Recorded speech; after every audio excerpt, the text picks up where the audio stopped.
Hi hello ನಮಸ್ಕಾರ. News 18 ಡಿಜಿಟಲ್ಗೆ ಸ್ವಾಗತ. ನಾನು ಮನುಕುಮಾರ್ HK, ಚಿಕ್ಕಬಳ್ಳಾಪುರ ಪ್ರತಿನಿಧಿ. ಇವತ್ತು ಪ್ರಮುಖವಾಗಿ ಚಿಕ್ಕಬಳ್ಳಾಪುರ ಲೋಕಸಭಾ ಕ್ಷೇತ್ರದಲ್ಲಿ ಸಾಕಷ್ಟು ಚರ್ಚೆ ಆಗಿತ್ತು. ಪ್ರಮುಖವಾಗಿ ಸ್ಥಳೀಯ ಶಾಸಕ, ಚಿಕ್ಕಬಳ್ಳಾಪುರ ವಿಧಾನಸಭಾ ಕ್ಷೇತ್ರದ ಸ್ಥಳೀಯ ಶಾಸಕ ಪ್ರದೀಪ್ ಈಶ್ವರ್ ಕೂಡ ಒಂದು ಸವಾಲು ಎಸೆದಿದ್ರು. ಚಿಕ್ಕಬಳ್ಳಾಪುರ ವಿಧಾನಸಭಾ ಕ್ಷೇತ್ರದಲ್ಲಿ ಒಂದೇ ಒಂದು ವೋಟ್ ಸಹ ಲೀಡ್ ತೆಗೆದುಕೊಂಡ್ರೆ ನಾನು ರಾಜಕೀಯ ನಿವೃತ್ತಿ ಪಡಿತೀನಿ, ಅಲ್ಲದೆ ಶಾಸಕ ಸ್ಥಾನಕ್ಕೆ ರಾಜೀನಾಮೆಯನ್ನು ಸಹ ನೀಡ್ತೇನೆ ಅನ್ನೋ ಒಂದು ಮಾತನ್ನು ಸಹ ಹೇಳಿದರು. ಹಾಗಾಗಿ ಇವತ್ತು ಸಾಕಷ್ಟು ಕುತೂಹಲವನ್ನು ಸಹ ಕೇಳಿಸಿತ್ತು.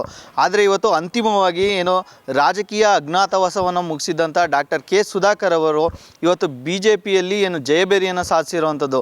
1,63,460 ಮತಗಳನ್ನು ತೆಗೆದುಕೊಳ್ಳುವ ಮೂಲಕ ಇವತ್ತು BJPಯಿಂದ ಅಧಿಕೃತವಾಗಿ ಸಂಸದರಾಗಿ ಆಯ್ಕೆಯಾಗಿರುವಂಥದ್ದು. ಅಲ್ಲದೆ ಪ್ರದೀಪ್ ಈಶ್ವರ್ ಅವರ ಮಾತು ಈಗ ಸಾಕಷ್ಟು ಸಾಮಾಜಿಕ ಜಾಲತಾಣಗಳಲ್ಲಿ ಚರ್ಚೆ ಆಗ್ತಿರುವಂಥದ್ದು.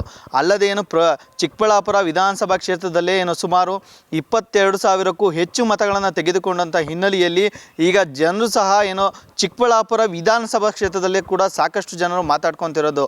ಪ್ರಮುಖವಾಗಿ ಸುಧಾಕರ್ ಅವರ ಗೆಲುವಿಗೆ ಪಾತ್ರವಹಿಸಿದ್ದು ಯಲಹಂಕ ಕ್ಷೇತ್ರ. ಸುಮಾರು 80,000ಕ್ಕೂ ಹೆಚ್ಚು ಮತಗಳು ಯಲಹಂಕ ವಿಧಾನಸಭಾ ಕ್ಷೇತ್ರದಿಂದ ಬಂದಿರುವಂಥದ್ದು.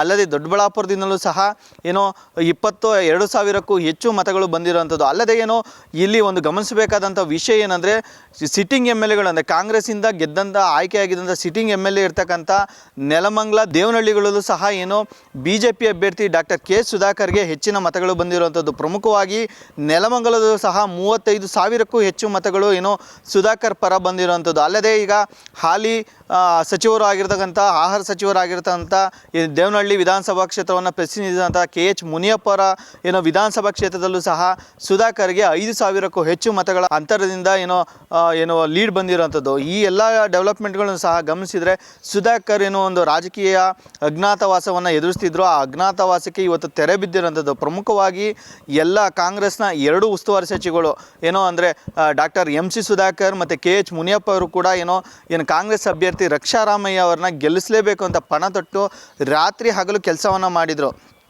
ಆದರೆ ಚಿಕ್ಕಬಳ್ಳಾಪುರ ಲೋಕಸಭಾ ಕ್ಷೇತ್ರದ ಮತದಾರರು ಮಾತ್ರ ಡಾಕ್ಟರ್ ಕೆ ಸುಧಾಕರ್ ಪರ ಒಲವು ತೋರಿಸಿರುವಂಥದ್ದು.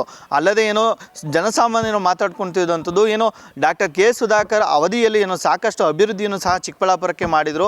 ಆದರೆ ಒಂದಷ್ಟು ರಾಜಕೀಯ ಬೆಳವಣಿಗೆಯಿಂದ ಅವರು ಸೋಲನ್ನು ಕಂಡಿದ್ದರು. ಹಾಗಾಗಿ ಈ ಬಾರಿ ಅವರ ಕೈ ಹಿಡಿದು ಸಂಸದರಾಗಿ ಮಾಡಿ ಮತ್ತೆ ಅವರನ್ನು ಪಾರ್ಲಿಮೆಂಟ್ಗೆ ಕಳಿಸಬೇಕು ಅನ್ನೋಂಥ ನಿಟ್ಟಿನಲ್ಲಿ ಜನಸಾಮಾನ್ಯರ ಮಾತಾಗಿತ್ತು. ಹಾಗಾಗಿ ಅದೇ ರೀತಿಯಲ್ಲಿ ಇವತ್ತು ಸಾಕಷ್ಟು ಮೊದಲ ಸುತ್ತಿನಿಂದ ಹಿಡಿದು ಅಂತಿಮ ಸುತ್ತಿನ ಸಹ BJPಯ ಅಭ್ಯರ್ಥಿ ಡಾಕ್ಟರ್ ಕೆ ಸುಧಾಕರ್ ಇದ್ದಾರೆ. ಪ್ರತಿಯೊಂದು ಹಂತದಲ್ಲೂ ಕೂಡ ಲೀಡ್ನ ತೆಗೆದುಕೊಳ್ತಿದ್ದರು. ಯಾವುದೇ ಒಂದು ಸುತ್ತಿನಲ್ಲೂ ಕೂಡ ಹಿಂದೆ ಸರಿದೆ ಪ್ರತಿಯೊಂದು ಸುತ್ತಿನಲ್ಲೂ ಕೂಡ ಲೀಡ್ ತೆಗೆದುಕೊಳ್ತಿದ್ರು.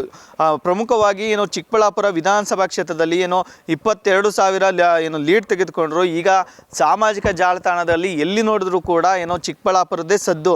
ಪ್ರಮುಖವಾಗಿ ನೀನು ಶಾಸಕ ಪ್ರದೀಪ್ ಈಶ್ವರ್ ಎಲ್ಲಿದ್ದೀಯಪ್ಪ, ರಾಜೀನಾಮೆ ಕೊಡ್ತೀಯೇನಪ್ಪ ಅನ್ನೋಂಥ ಮಾತುಗಳನ್ನು ಸಹ ಈಗ ಸಾಮಾಜಿಕ ಜಾಲತಾಣಗಳಲ್ಲಿ ಹರಿದಾಡ್ತಿರೋವಂಥದ್ದು.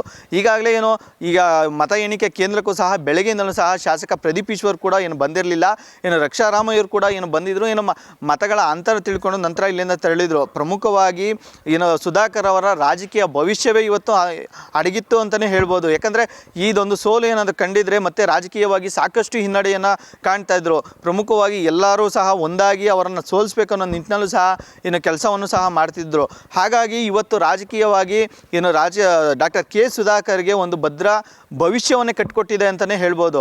ಪ್ರಮುಖವಾಗಿ Pradeep Eshwar versus doctor K ಸುಧಾಕರನ್ನು ಹೆಸರು ಓಡಾಡ್ತಿತ್ತು. ಇವತ್ತು ಡಾಕ್ಟರ್ ಕೆ ಸುಧಾಕರ್ ಗೆಲುವನ್ನು ಸಾಧಿಸುವ ಮೂಲಕ ಪ್ರದೀಪ್ ಈಶ್ವರ್ಗೆ ಟಕ್ಕರ್ ಕೊಟ್ಟಿದ್ದಾರೆ ಅಂತಲೇ ಹೇಳ್ಬೋದು. ಒಟ್ಟಾರೆ ಶಾಸಕ ಪ್ರದೀಪ್ ಈಶ್ವರ್ ತಾನಾಡಿದ ಮಾತಂತೆ ಉಳಿಸ್ಕೊಳ್ತಾರೆ, ರಾಜೀನಾಮೆ ಕೊಟ್ಟು ಶಾಸಕ ಸ್ಥಾನಕ್ಕೆ ರಾಜೀನಾಮೆ ಕೊಡ್ತಾರಾ ಅಥವಾ ಕೊಡೋದಿಲ್ವ ಅನ್ನೋ ಮಾತುಗಳನ್ನು ಸಹ ಈಗ ಸಾರ್ವಜನಿಕ ವಲಯದಲ್ಲಿ ಕೇಳ್ತಾ ಇರೋಂಥದ್ದು. ಪ್ರಮುಖವಾಗಿ ಯಲಹಂಕ ವಿಧಾನಸಭಾ ಕ್ಷೇತ್ರದಲ್ಲಿ ಪ್ರಾರಂಭದಲ್ಲೇ ಸುಧಾಕರ್ಗೆ ಸಾಕಷ್ಟು ವಿರೋಧಗಳು ಎದುರಾದವು. ಪ್ರಮುಖವಾಗಿ ಖುದ್ದು ಶಾಸಕ ವಿಶ್ವನಾಥ್ ಅವರು ಸಹ ನಾನು ಸುಧಾಕರ್ ಪರ ಕೆಲಸ ಮಾಡಲ್ಲ, ಮೋದಿ ಹೆಸರು ಹೇಳಿ ಕೆಲಸ ಮಾಡ್ತೀನಿ ಅಂತ ಹೇಳಿದರು. ಅದೇ ರೀತಿ ಇವತ್ತು BJPಗೆ ಸಾಕಷ್ಟು ಮತಗಳು ಬಂದಿರುವಂಥದ್ದು. ಪ್ರಮುಖವಾಗಿ 80,000ಕ್ಕೂ ಹೆಚ್ಚು ಮತಗಳು ಬಂದಿರೋದು. ಅದರಲ್ಲೂ ಪ್ರಮುಖವಾಗಿ 7 ಕ್ಷೇತ್ರಗಳಿಗೆ ಕಂಪೇರ್ ಮಾಡಿದ್ರೆ ಯಲಹಂಕ ಕ್ಷೇತ್ರದಲ್ಲಿ ಅತಿ ಹೆಚ್ಚು ಬಂದಿರುವಂಥದ್ದು. 7 ಕ್ಷೇತ್ರಗಳನ್ನು ಲೀಡ್ನು ಸಹ ಗುಡ್ಡೆ ಹಾಕಿದ್ರು ಸಹ ಯಲಹಂಕ ಕ್ಷೇತ್ರದಲ್ಲ ಒಟ್ಟು ಲೀಡ್ಗೆ ಸಮ ಆಗೋದಿಲ್ಲ. ಹಾಗಾಗಿ ಯಲಹಂಕ ಕ್ಷೇತ್ರವೇ ಸುಧಾಕರ್ಗೆ ಗೆಲುವು ತಂದುಕೊಟ್ಟಿದೆ ಅಂತಲೇ ಹೇಳ್ಬೋದು.